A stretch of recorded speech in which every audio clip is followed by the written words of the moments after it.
Hello, you lot. So this isn't Lisa talking, although it is.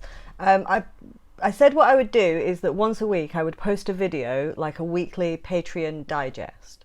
And this is the first one. But there might be a problem today because I might not be able to get it up on Vimeo today. If I can't, I'll put it up on Patreon. I'll put it up on YouTube and you can get it that way. So what have I been up to? I finished the videos about ancient Nubia and Egypt, and they should be up tomorrow, and I really enjoyed doing them. This is like the foundations of the economic nervous system of the world.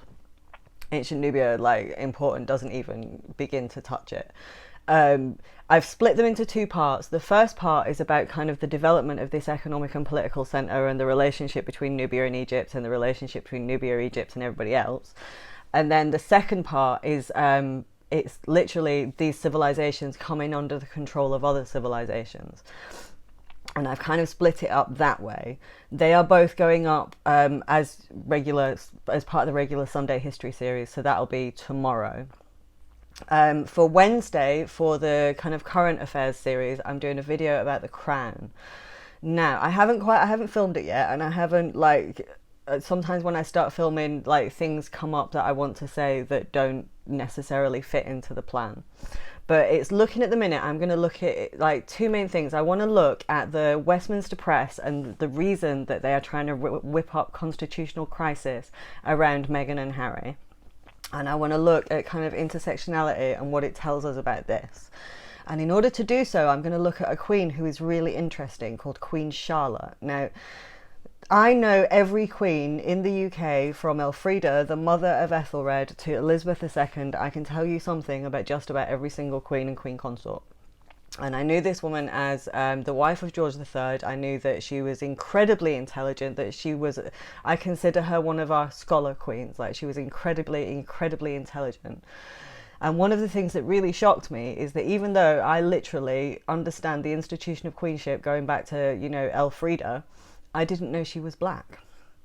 And she very, very, very, very, very much was. And I wanted to talk about the way that she was recorded, the way that she was treated in her lifetime, the way that that was utilized in the American Revolution, which was kind of ongoing in this period. And actually her relationship with people like Marie Antoinette. But then I didn't want it to turn into like another history video, because I wanted to use her to talk about what's happening now with Meghan and Harry. And she was actually very successful. She was a very interesting woman in her own right, so she might get a history video in her own right. But as the other part of that video, I wanted to look at stability in the monarchy and the changes that we're likely to see now that Queen Elizabeth is likely to step down, and now that we're going to probably get Prince Charles, who is likely to be deeply unpopular and also to be disdainful of the media, and to ask whether that's actually what the monarchy needs right now, is a monarch who is actually willing to tell the media to sod off, especially given the way that they are trying to destabilise the country, whipping up constitutional crisis around Meghan and Harry. So that's on Wednesday, but I'm going to put that up alongside a video tying up that UK stability series, which has kind of come to an end there. Now, in terms of other content, I had been like, some of the suggestions I've had are just really good and stuff that I hadn't thought about. I'm definitely going to do that book review of Capital in the 21st Century. I'm going to look at the way that the book was received, what the book actually says. I've actually read it like 4 times. It's ridiculous how many times. And I was actually taught by Piketty at the LSE. So I thought it might be useful to kind of talk about that book, talk about the academic context that produced it, talk about the way that it was received and what that tells us about the end of kind of neoliberalism and kind of the last days of it. Which brings me on to the series that I'm going to begin after the stability series is over. Somebody said they would like to see a series saying clearly what neoliberalism was, how I know that it's over, how that it was made up, and what it means that it's now over. And I'm definitely going to do that. But what I'm going to do is I'm going to do it through the lens of the death of the Labour Party. So like an autopsy of the death of the Labour Party, looking at the different kind of pillars of this kind of system that's gone.